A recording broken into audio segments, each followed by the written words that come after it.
The time has come. This thing's going to be a diesel, just like that tractor.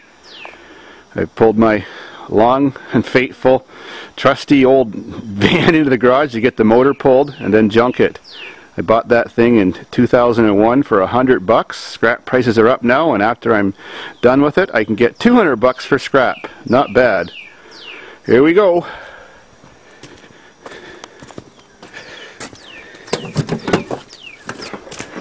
I have this motor already converted to be Chrysler adaptable, which means it'll fit almost any transverse mounted Chrysler vehicle without any modifications.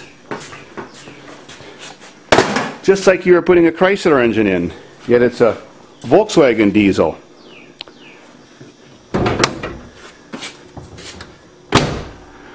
Got my trusty little chain engine hoist hanging from the ceiling. When I built this garage, you can sort of see the shadow where the trusses are. That truss, and that truss are each a double truss nailed together. So where there should be 3 trusses, there's actually 6 trusses, just so that I can have the luxury of pulling motors in a regular garage. Got to fire up my wood stove. Got the torch,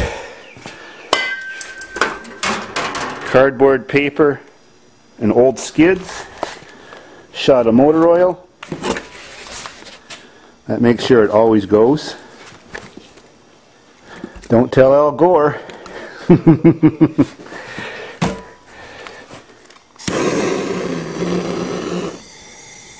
Simple as that. It won't go out. Turn the fan on.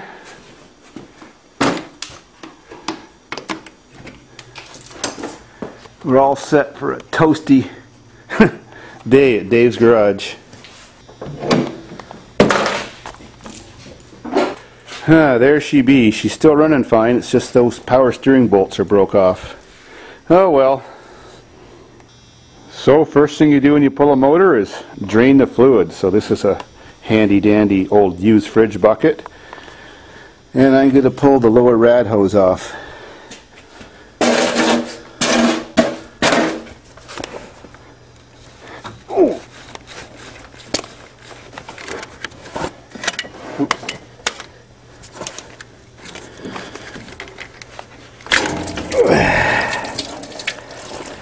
There we go. And while that's draining, I'll get the fuel lines off and the heater hose lines off and get the battery out too. Got the air cleaner box off now, fuel lines disconnected, heater hoses disconnected, batteries out. My rad sure looks crappy. Let's hope that other van has a better rad. It wasn't overheating yet, but I didn't realize how crappy it looked. So ready to pull the rad out now.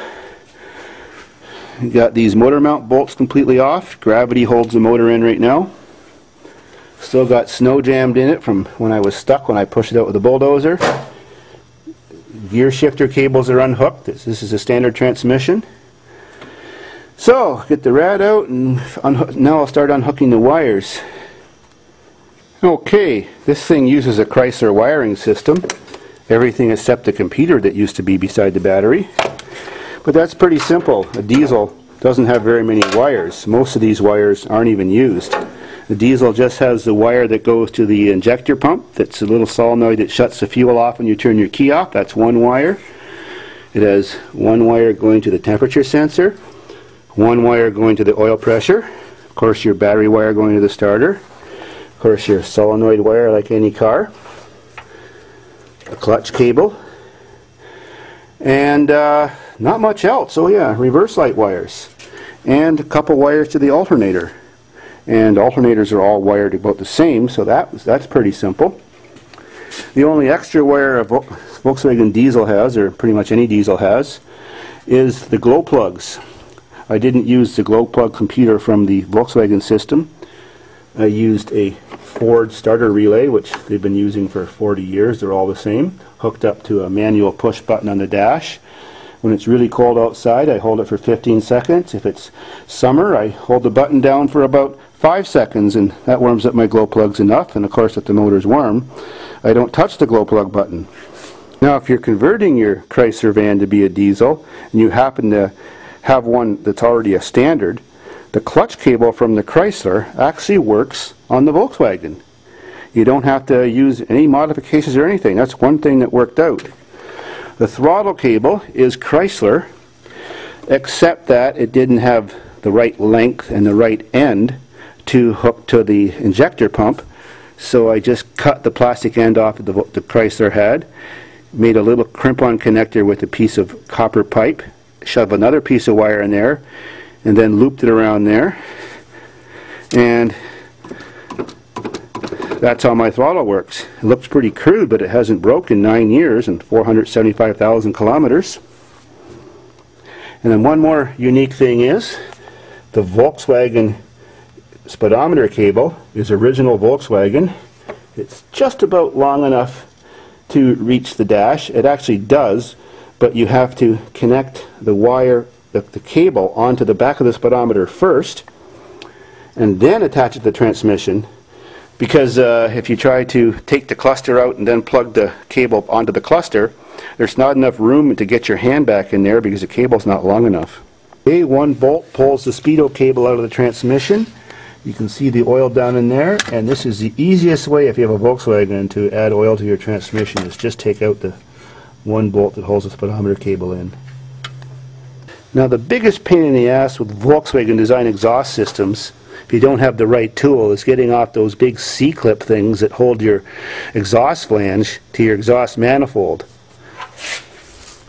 I kind of made a special tool that doesn't look at all like the tool you're supposed to use, but those flanges have a hole in each end, and if you hook the hole and pull really hard at this tool, they'll bend open enough that they can get them off and you can put them back on. Now I'm ready to take off the front motor mount. Another thing similar about Volkswagen and Chrysler's is the front motor mount, that's where the starter motor is in the same place on a Chrysler and a Volkswagen, but the mounts look similar but they're different. So this half of the motor mount that's still attached to the motor is all Volkswagen, and this half of the motor mount, you see the split, is all Chrysler, and it fits into the bolt that's on the rad cradle right there. So it's pretty simple, just use an air tool, a wrench, and whip that one bolt off.